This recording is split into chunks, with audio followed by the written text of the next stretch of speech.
From the basic regular half guard, it's very important that you block your opponent's arm from controlling your head and you stay on your side. By blocking their arm, it will prevent them from flattening you out. And by being on your side, it will give you opportunities to get many different attacking options against your opponent. So stay on your side and block their arm from controlling your head.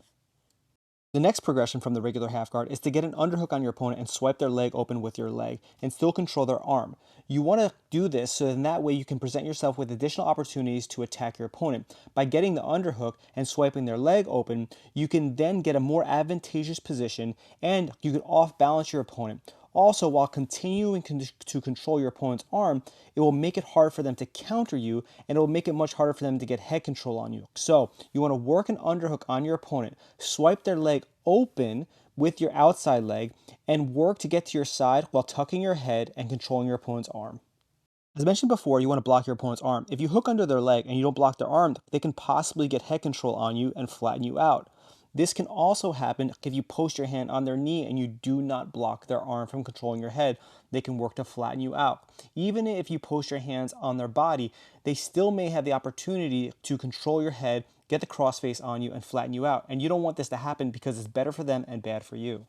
You want to continue to track your opponent's arms so they do not get head control on you. This is very important. So make sure you're framing on them, you're controlling their arm, and you're using this also to find openings against your opponent so that way you can work your offensive attacks against them as well in this particular situation.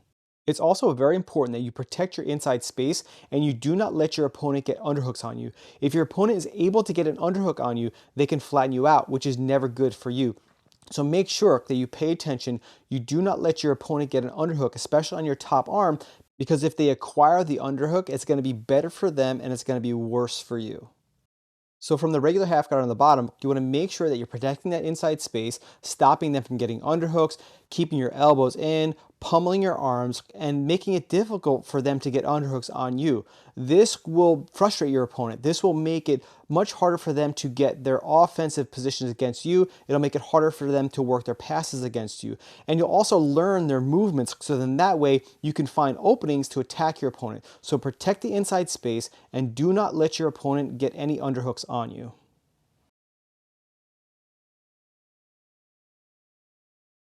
You should always know how to move to the basic guards from the half guard. So you should understand how to move the closed guard. For example, getting an underhook, controlling your opponent's outside arm, and then tilting your body downward a little bit, almost like you're bellying down to help you clear your middle leg out. So you get the underhook, control their arm, get that leg over so that way you can turn down and pull your leg out. The same thing applies with the open guard. So you're doing the same thing. You're going to work an underhook. You're going to control their outside arm. You're going to start turning your body down a little bit so then that way you can clear your middle leg out. If you don't turn your body down, it might be harder for you to clear your middle leg out. If you do all of these movements, it's going to be easier for you to move to close guard and open guard and then work additional attacks against your opponent.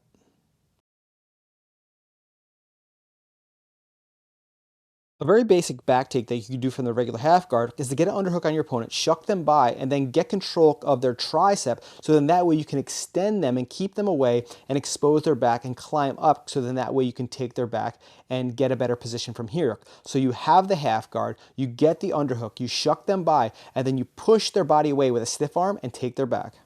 A basic but effective sweep is to get the underhook, swipe your opponent's leg open, and then basically build up and take your outside arm, grab their ankle and your bottom arm and grab underneath their ankle and pull it in as you walk around. So you're building up, you're grabbing underneath their ankle with your outside arm, taking your arm that's around their back and grabbing below by their toes. And then you're basically going to be pulling their leg in as you collapse them. So you work to build up, you get the underhook, you swipe their leg open, grab underneath their ankle, grab their foot, and collapse them downwards.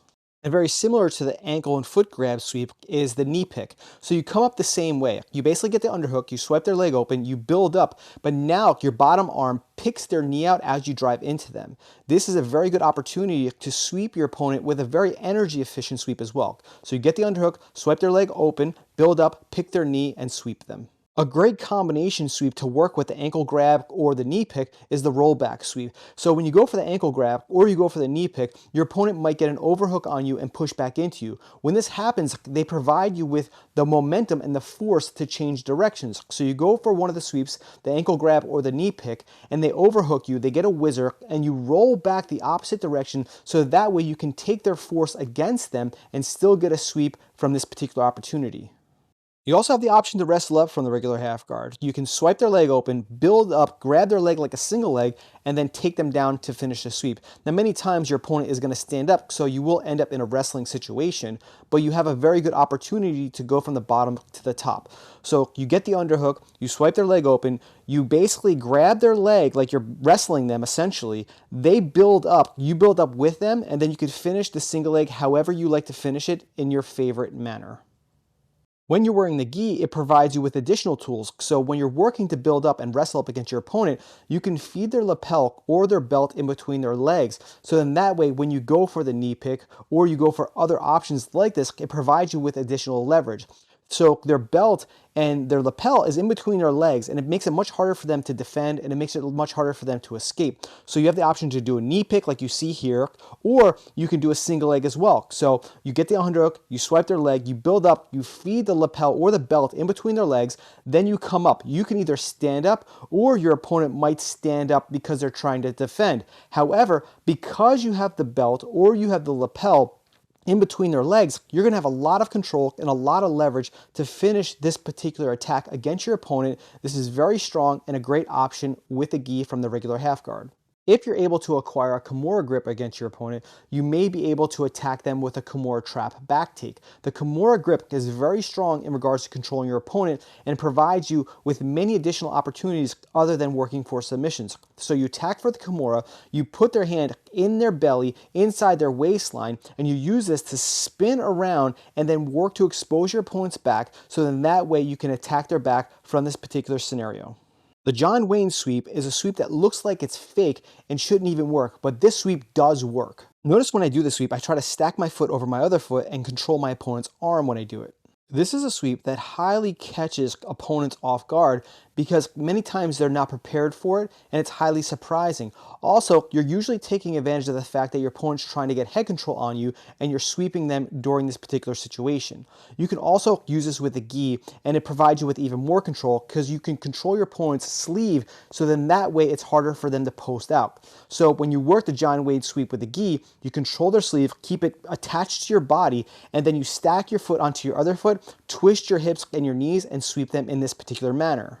The John Wayne sweep is also a great way to transition to the closed guard, because you're going to have many times where you go for this particular sweep and your opponent reacts by basically doing a back step. When they do this back step against your John Wayne sweep, you can open your legs and acquire the closed guard. So you go for the John Wayne sweep, your opponent does a back step, you open your legs and get the closed guard against them. The Jedi Mind Trick back take is another tricky move that almost looks like magic. When your opponent goes to back step, you hook their leg with your leg and you kick them outward, so that way you can get them into a baby bolo type of situation, sit them down and take their back.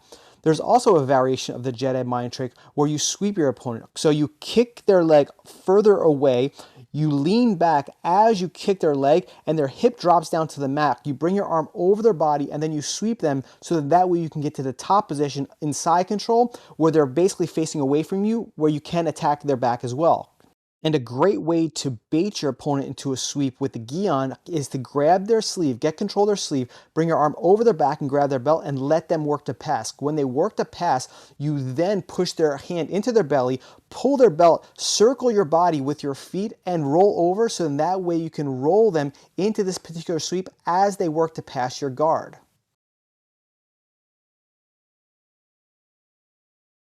A submission that combines well with the ankle grab sweep is the toe hold. Because you're grabbing underneath your opponent's ankle, you have the opportunity to get this control to work for a submission. So you're coming up for the ankle grab sweep, you grab under their ankle, and your other arm goes around the front of their body and grabs their leg, so that way you can pick their leg up and get a toe hold on them. So you go for the ankle grab sweep, bring your arm in front, pick their leg up, and attack for a toe hold on your opponent. This is a tricky combination that can catch your opponent off guard and submit them. And similar to the shuck by back take, if you're able to shuck your opponent by and sit up quickly to reach your opponent's toes, you can then attack for a submission from here as well. So you basically have the half guard, you get the underhook, you shuck them by, you push them past you, you sit up, grab their toes, lean back, and go for the calf lock. This is another attack that you can combine with the previous technique that we showed you in this video. You may find opportunities to attack for a Kimura as well. They might put their hand on the mat. You may be able to grab the Kimura as they work for head control, or they leave their arm out and you can attack it from there. This is a very good option to do from the bottom half guard. Another attack that I like to do as soon as I go for the underhook is an arm crush against my opponent. So I'll shoot for the underhook and then I'll get my knee over their shoulder, get pressure on their elbow, so then that way I can apply this quick and effective submission against my opponent. And I love to shove my opponent's head to the side so that way I can attack a guillotine on them. So I push their head to the side, I sit up, bring my arm over the head, and I attack for a guillotine on their neck. With the gi on, when you have cross collar grip on your opponent, it is easy to attack for an Ezekiel on your opponent. This can be a quick submission, and it can also make your opponent react in ways that can present other opportunities for you. And in the same manner that I like to go for the guillotine, I push their head to the side, I bring my arm over their head, and then I'll grab their collar in a loop choke position. Then I'll underhook their arm, sweep them, and continue working the choke from this particular scenario. So I push their head to the side, get the loop choke position, underhook them, sweep them to their back, walk around, and get choking pressure on my opponent throughout this whole entire sequence. Thank you for watching. For more details on these half guard concepts, plus a lot more half guard techniques and details, please visit the Grappler's Guide. For more videos like this, please subscribe to our YouTube channel and click the bell icon. Thank you.